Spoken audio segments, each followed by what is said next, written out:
Hello everyone. So in the last class we have discussed about the basic introduction about the Indian Contract Act, and we have already discussed what do we mean by the promise, how a promise becomes an agreement and how an agreement becomes the contract.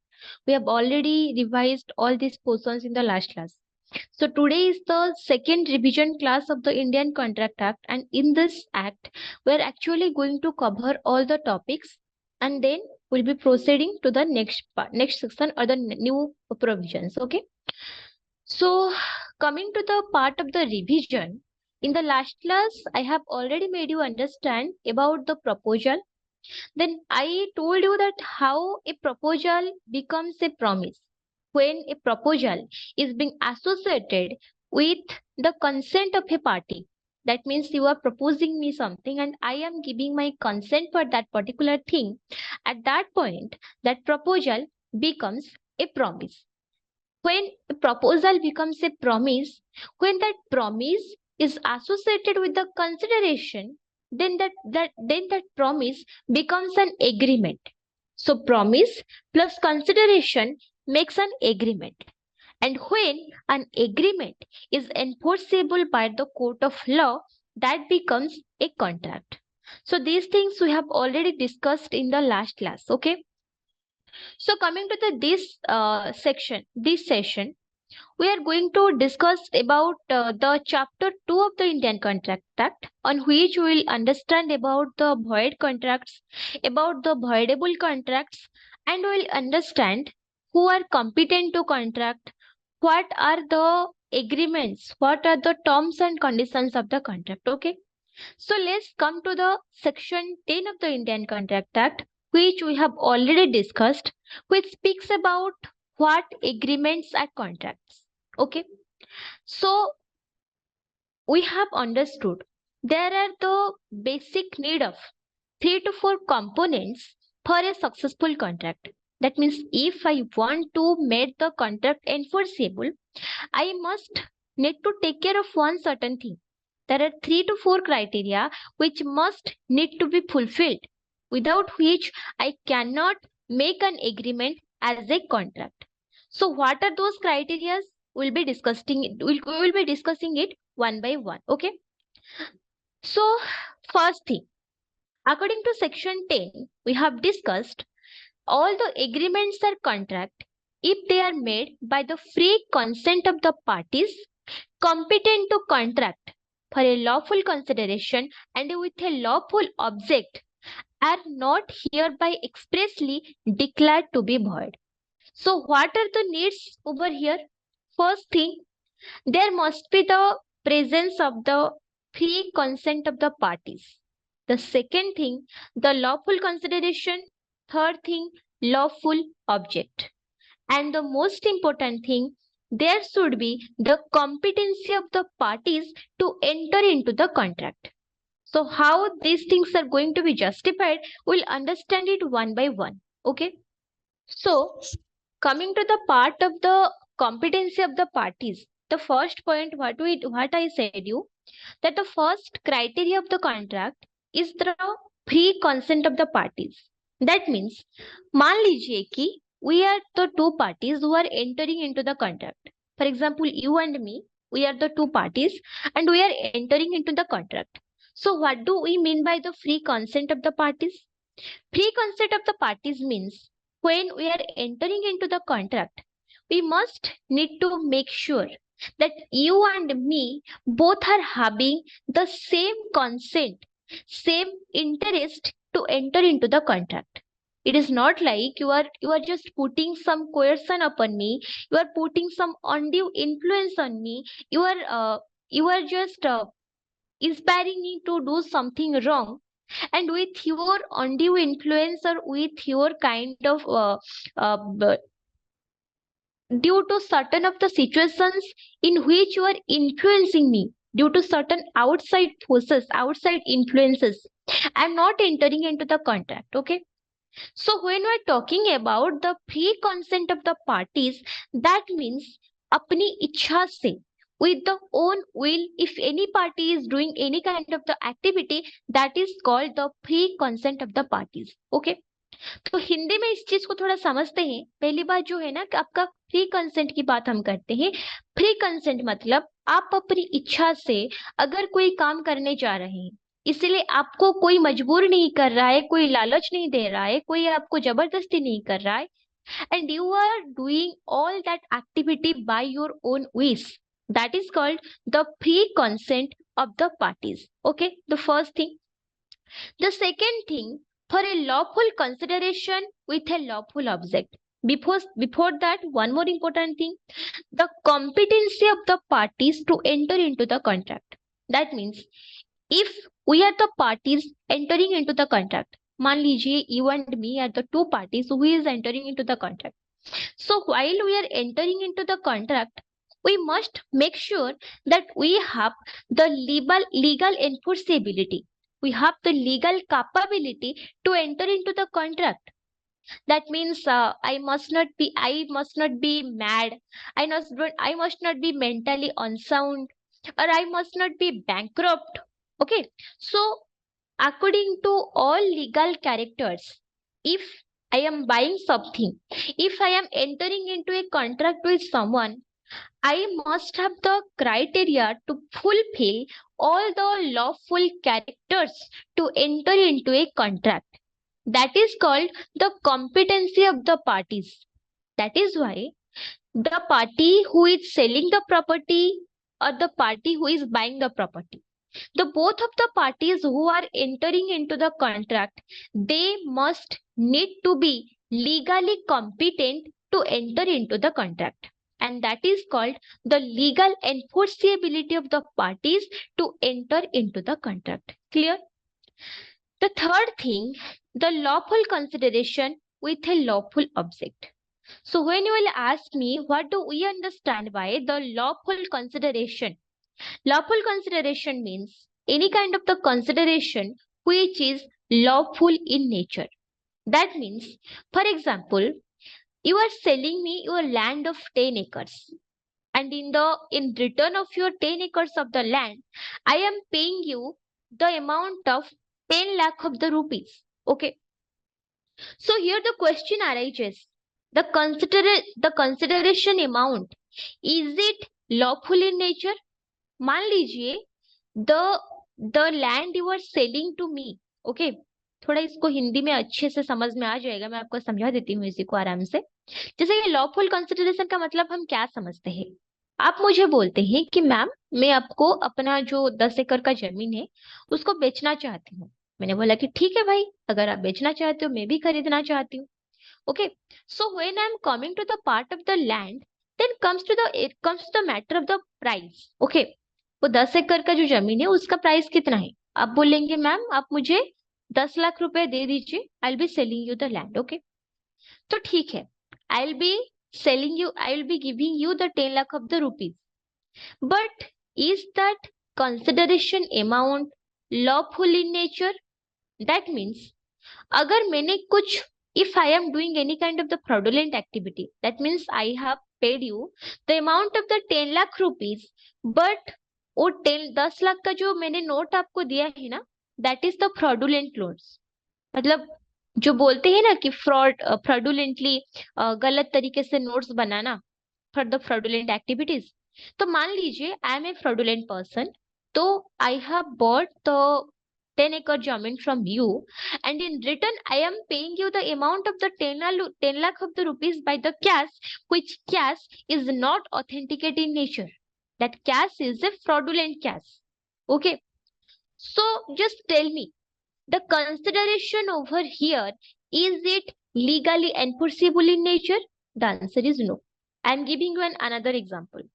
You are just telling me that, ma'am, I want to sell my land to you. And I will tell you, sir, in return of the land, I don't have money to pay you. जमीन के बदले मैं आपको पैसा नहीं दे सकती, because I don't have sufficient money to pay you. So what I am going to do, that in exchange of the land, I am going to give you my house. मेरा जो मतलब मेरा 3-4 घर है, तो मैं अपना एक घर आपका नाम पे कर दूंगी in return of your land.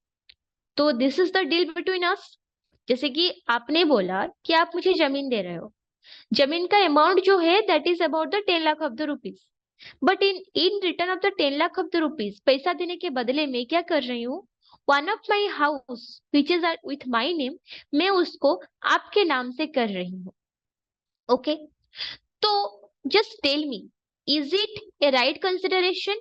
Yes, consideration is the right consideration, but there should be the presence of the legality.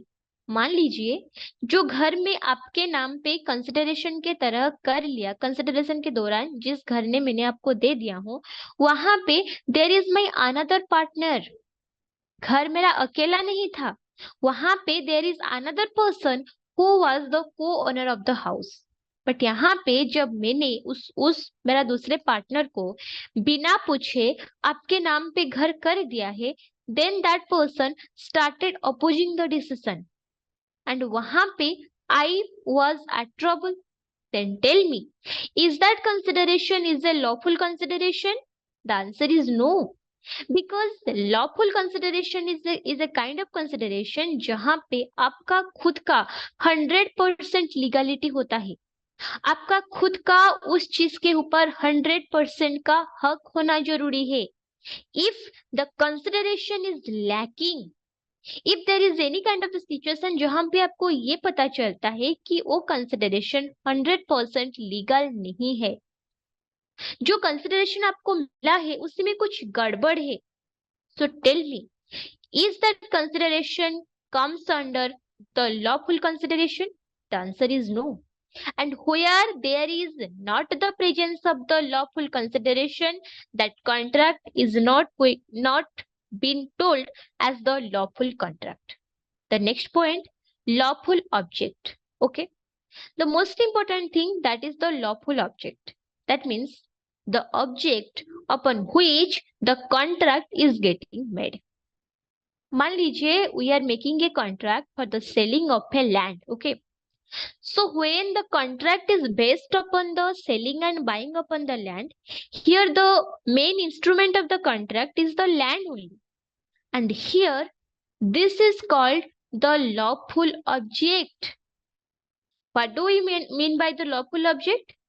If you are selling a home, if you are selling a land, if you are selling a television, if you are selling a laptop, if you are selling a mobile phone, even whatever you are selling, okay, that object must be lawful in nature. मान लीजिए मैं आपके घर को गया, आपके घर से 3-4 लैपटॉप चोरी करके ले आया एंड उसी चोरी किया हुआ लैपटॉप को मैंने दूसरे लोगों को बेच दिया। I sold those stolen laptops to some other people. Then there is a contract present between me and the people who bought the laptop. Obviously उनको तो पता ही नहीं था कि ये लैपटॉप चोरी का माल है करके। They bought the laptop from me. Okay. So even though there is the presence of a valid agreement between me and the parties who are buying the product, but the product is itself unlawful in nature, because ये जो laptop मैंने बेचा है ना, वो मेरा खुद का लैपटॉप नहीं है। Neither I am a seller, neither I am the owner of the laptop.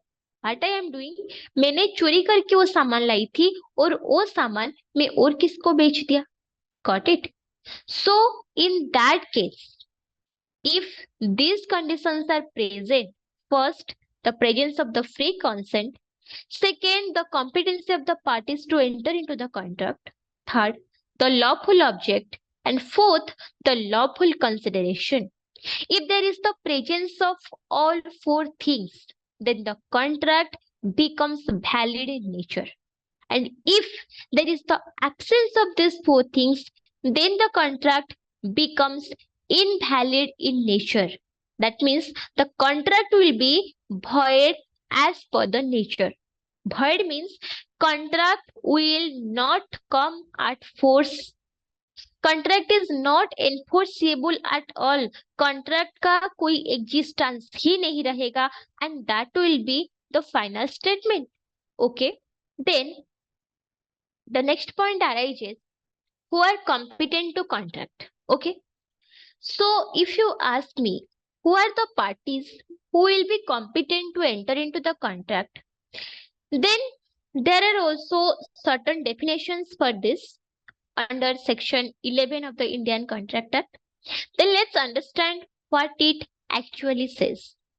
According to section 11, every person is competent to contract who is of the age of the majority according to the law to which he is subject, and who is of sound mind and is not disqualified from contracting any law to which he is subject. Okay, so let's understand what does it means. The first thing it speaks, every person is competent to contract who is at the age of majority. That means a person who has got the age of the majority, that means 18 plus, that person is uh, capable to enter into the contract. And the second thing, who is of sound mind and not disqualified from contracting any law with which he is subject. That means that person must be of the sound mind at nature. उसका दिमागी हालात सही रहना बहुत जरूरी है.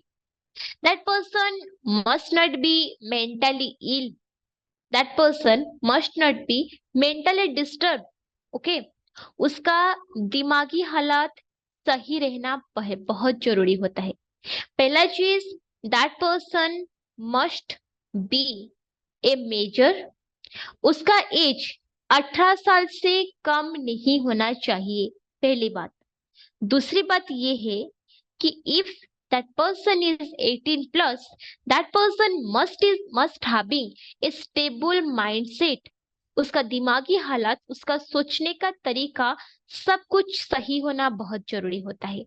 And the most important thing, he is or she should not be disqualified from contracting by any law. That person must not be disqualified from contracting any kind of the law. Okay, so the next point arises, what is the sound mind for the purpose of the contracting. अगर हम contract में sound mind या stable दिमाग के बारे में बात करते हैं, then what is the sound mind for the purpose of a contract. एक कॉन्ट्रैक्ट करने से पहले हम जो बोलते हैं ना कि there should be the presence of the sound mind of the person, then what is the criteria for the sound mind of a person. Let's understand this one by one. The first thing, a person is said to be of sound mind for the purpose of making a contract if at the time when he makes it, he is capable of understanding it and of forming a rational judgment to its effect upon his interest. That means a person who is of a sound mind, and when that person is making a contract, that person should have the capable of understanding the contract and forming a rational judgment as to its effect upon its interest. Okay, the first thing, the capability to understand the nature of the contract.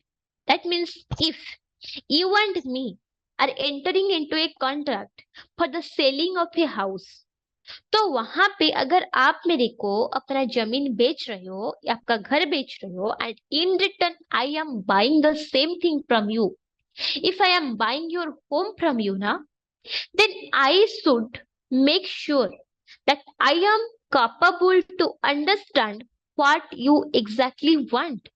You are capable to understand the terms and conditions of the contract. Okay, that is the most important thing which speaks about कि अगर हम दोनों के बीच में कोई contract हो रहा है ना, देन कॉन्ट्रैक्ट का जितना सारे टर्म्स एंड कंडीशंस है, ओके, उसको समझना बहुत जरूरी होता है, पहला चीज. दूसरा चीज, and that person must be capable of forming a rational judgement of its interest. Okay, That means if the person is of the sound mind or capable of understanding the nature of the contract, then after understanding the nature of the contract, the person must be giving the interest upon that particular thing, or the person must forming a rational judgment for that particular aspect. Okay, first thing clear. Second point, a person who is usually of unsound mind but occasionally of the sound mind may make a contract when he is of sound mind. That means when the person is usually of unsound mind, हमेशा उस इंसान का दिमागी हालत गड़बड़ रहता है. That person is not always at a right mindset, but at for a point of the certain period. मान लो दिन का अगर 24 घंटा है ना, 24 घंटे से 21 घंटा उनका दिमागी हालात सही नहीं रहता है. Okay, but for the hour of the 1-2 hours ना वो सही रहते हैं, उनका दिमाग ठीक हो जाता है, वो चीजों को समझ सकते हैं. So what will be the sequence at this condition? The answer is very simple. If the person is usually of unsound mind and that person is making a contract during the period when he is of sound mind, then that is called the purpose. That means here the person is capable to enter into the contract during the soundness of the mind. भले ही उसका दिमागी हालात दिन का 22 घंटे खराब रहा हो, but the moment he is doing the agreement, the moment he is entering into the contract, he must be capable of understanding each and everything very, very thoroughly. Okay, clear? Then the third point.